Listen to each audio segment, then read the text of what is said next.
Thumbnail में आपने देख लिया है कि हम लोग आज लेज़र से एक लेज़र प्रोजेक्टर बनाने वाले हैं। तो ये जो लेज़र प्रोजेक्टर है ये काफ़ी सस्ता होने वाला है, यानी कि अंडर 1000 में बनाऊंगा और आपको बताएंगे कि ये कैसे बनाया है स्टेप बाय स्टेप, और इसको चला के देखेंगे हम लोग कि क्या कैसे कर सकते हैं। चलिए स्टार्ट करते हैं।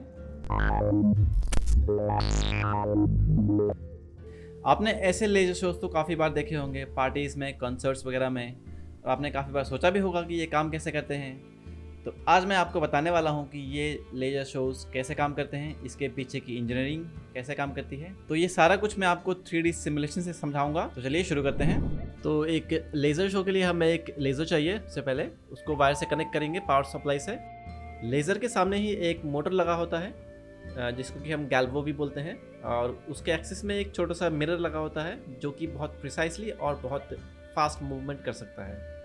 ये जो मोटर है इसके एग्जैक्टली 90 डिग्रीज पे एक और मोटर लगा होता है जो कि जो लेज़र बीम है इसकी मूवमेंट का दूसरा एक्सिस कंट्रोल करता है। और ये जो दोनों मोटर्स हैं हम इसको किसी कंप्यूटर से या फिर किसी माइक्रो कंट्रोलर से कंट्रोल कर सकते हैं। जो लेज़र पॉइंटर की पोजीशन है उसको अगर प्रिसाइसली किसी एक पोजीशन पे हम लोग बार बार मूव करते हैं तो हमें एक लाइन बना हुआ या फिर कोई शेप बना हुआ दिखता है, जो कि अभी दिख रहा है। तो ये था हमारे प्रोजेक्टर का थ्योरी। अब इस थ्योरी का प्रैक्टिकल करते हैं और जो प्रोजेक्टर है उसको बनाते हैं। तो इस प्रोजेक्टर के लिए मैं ये स्टेपर मोटर यूज़ करने वाला हूँ जो कि है 28BYJ48 स्टेपर मोटर। यह स्टेपर मोटर इसके ड्राइवर के साथ अराउंड 127 रुपीज़ का आता है, और ये 5 वोल्ट वेरिएंट है, इसमें 12 वोल्ट भी आता है। तो मैं इस स्टेपर मोटर को डायरेक्टली यूज़ नहीं करूँगा क्योंकि इसका जो आउटपुट शाफ्ट का RPM है बहुत लो होता है, इसलिए इसको खोल के इसका जो रोटर है मैं उस पर डायरेक्टली मिरर को माउंट करूँगा, जिससे कि हमारे मिरर को एडजस्ट करने की स्पीड है वो काफ़ी बढ़ जाएगी। मैंने दोनों मोटर का टॉप खोल लिया है और ये उसके बाद भी काफ़ी अच्छे से काम कर रहा है, जैसे कि आप देख सकते हैं। नेक्स्ट इस मोटर के ऊपर मिरर को माउंट करने का मैकेनिज़्म बनाऊंगा, जिसके लिए मैं इसका मेजरमेंट ले रहा हूँ। और ये दोनों पार्ट भी मैंने 3D प्रिंट कर लिए। मोटर के ऊपर मिरर लगने के बाद कुछ ऐसा दिखेगा, और ये फुटेज स्लो मोशन में है इसलिए काफ़ी स्लो घूम रहा है। नेक्स्ट मैं एक 3D प्रिंटेड स्ट्रक्चर बनाऊंगा जिसमें कि दोनों मोटर और जो लेज़र है वो तीनों फिट हो सकें, और ये है 3D प्रिंटेड पार्ट जिसमें कि सारी चीज़ें फिक्स होंगी। अब सारे पार्ट्स को असेंबल कर लेते हैं। ये दोनों मोटर्स हैं, ये है मोटर का central rotor with the mirror attached. ये दोनों मोटर्स हैं फुल्ली असेंबल्ड, और ये हमारा सबसे ज़रूरी पार्ट जो कि है हमारा लेज़र मॉड्यूल। इसके पहले मैंने एक बक कन्वर्टर कनेक्ट किया है क्योंकि सारा जो सेटअप है सब एक पावर सप्लाई से चलेगा जो कि है 5 वोल्ट, और जो लेज़र मॉड्यूल है उसको 3.3 वोल्ट्स के अराउंड चाहिए होता है।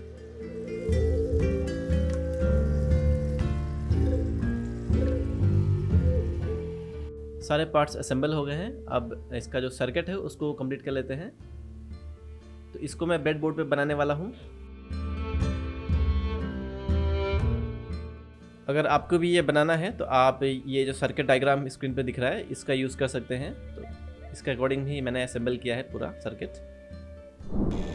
और ये है फाइनली सारा कुछ एक साथ वर्किंग में, और इसको स्लो मोशन में देखेंगे तो कुछ ऐसा दिखता है जो कि दिखने में काफ़ी कूल है। अब इसे जिस काम के लिए बनाया है उसके लिए टेस्ट करते हैं।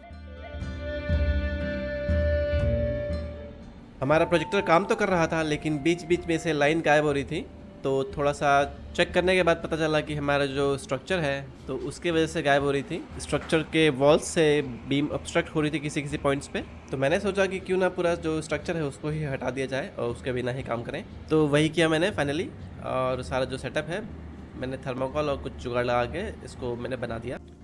तो टर्न्स आउट कि देयर इज़ ए प्रॉब्लम।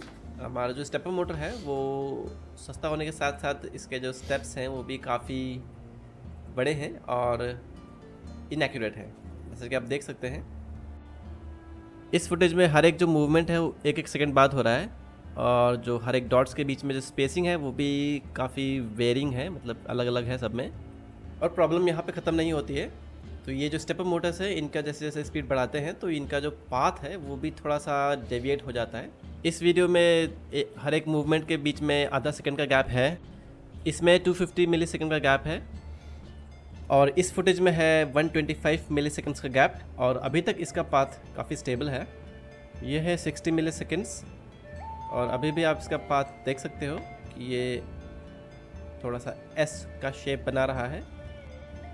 इसमें है 30 मिली सेकेंड्स का गैप और इसका पाथ अभी भी आप देख सकते हो, लेकिन थोड़ा थोड़ा ये कुछ वियर्ड बिहेवियर कर रहा है।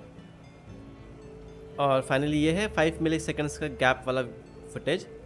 वीडियो में काफ़ी सेगमेंटेड दिख रहा है, लेकिन आंखों से देखने से ये जो फ्लो है काफ़ी कंटिन्यूस है इसका पाथ। और अभी इसका पाथ जो है वो बिल्कुल ही डिस्टॉर्ट हो गया है।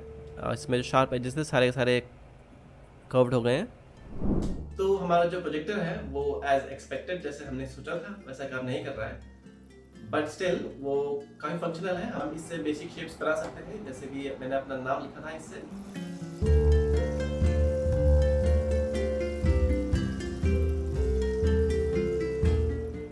और इससे जो है स्मोक को भी विजिबल कर सकते हैं, जैसे कि पार्टीज वगैरह में होती है। और ये आप अपने दोस्तों को दिखा सकते हो एज ए पार्टी ट्रिक। और इसको मैं फ्यूचर में इम्प्रूव करने वाला हूँ। इसमें जो मेजर फ्लॉ है वो है इसका स्टेपर मोटर्स का, जो कि ज़्यादा प्रिसाइज नहीं है। और इसका जो स्टेप्स वैल्यू है मतलब उसकी एंगल बहुत ज़्यादा है।